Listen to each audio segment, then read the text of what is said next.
ইতিহাসে কিছু মানুষ থাকে যারা সময়ের স্রোতের বিপরীতে দাঁড়িয়ে সত্যের পতাকা উঁচিয়ে ধরেন, যাদের অস্তিত্ব আলোর মতো জ্বলতে থাকে অন্ধকার সময়েও।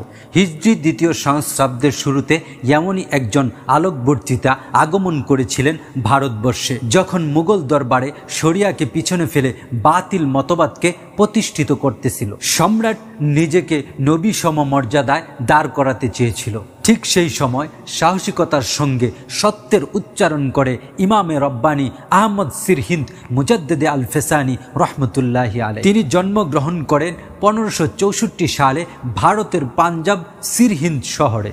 তার বিদাশাহী আব্দুল আহাদ রহমতুল্লাহ আলাইহি ছিলেন একজন বিশিষ্ট আলেম ও নকশবন্দি সুফি। তার বংশ হজরত ওমর রাদিয়াল্লাহু আনহু পর্যন্ত পৌঁছেছিল, তাই তার নামের শেষে ফারুকি উপাধি যুক্ত হয়। তিনি ছিলেন একাধারে একজন আলেম, ফকিহ, মুহাদ্দিস, মুফাসসির, সুফি, বিশিষ্ট চিন্তাবিদ। দিল্লির খাজা বাকিবিল্লাহ রহমতুল্লাহ আলাইহির হাত ধরে বায়াত গ্রহণ করে তিনি খেলাফত লাভ করেন।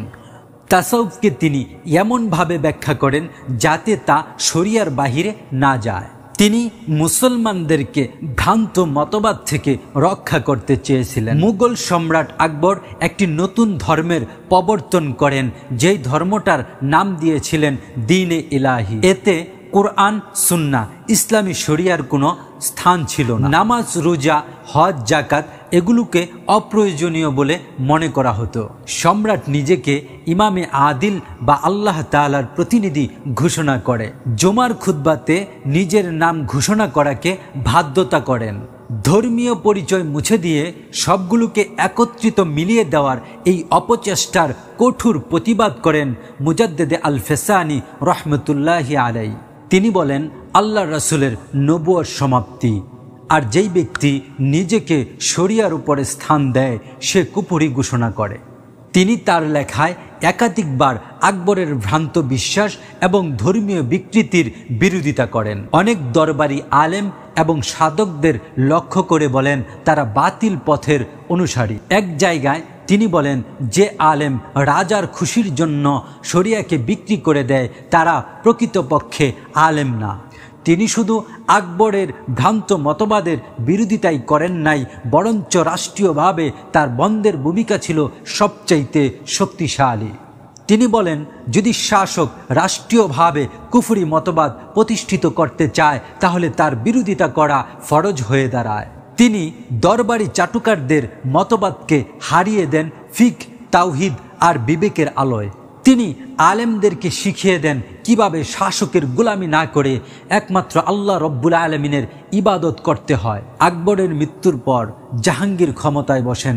শুরুতে শরিয়ার প্রতি সহানুভূতিশীল দেখালেও মুজাদ্দেদে আল ফেসানি রহমতুল্লাহি আলাইহির জনপ্রিয়তা এবং প্রভাব দেখে আতঙ্কিত হয়ে ওঠে। মুজাদ্দেদে আল ফেসানি রহমতুল্লাহি আলাইহির দাওয়াত এবং চিঠিপত্র শুধুমাত্র সাধারণ মানুষ নয়, রাজ দরবারগুলোতেও পৌঁছাতে শুরু করে এবং কি প্রভাব ফেলতে শুরু করে। ফলে 1619 সালে জাহাঙ্গীর তাকে গ্রেপ্তার করে গোয়ালির দুর্গে 1 বছর পর্যন্ত বন্দী রাখেন। তবে কারাগারও ছিল তার আত্মিক জয়ের জায়গা। তিনি কারাগারীদেরকে ইবাদতের দিকে আহ্বান করেন, তাওবায় ফিরিয়ে আনেন। কারাগারকে তিনি বানিয়ে ফেলেন এক রুহানি খানকা। তিনি বলেন, যদি শাসক জালিম হয় তাহলে কারাগারই আমার খানকা। জাহাঙ্গীর তার মুক্তির শর্ত হিসাবে চেয়েছিল রাজ পরিবারের সামনে ক্ষমা প্রার্থনা করা। মুজাদ্দেদে আল ফেসানি রহমতুল্লাহ আলাইহি তিনি স্পষ্টভাবে বলেছিলেন, আমি অন্যায়ের সামনে কখনোই মাথা নত করি না।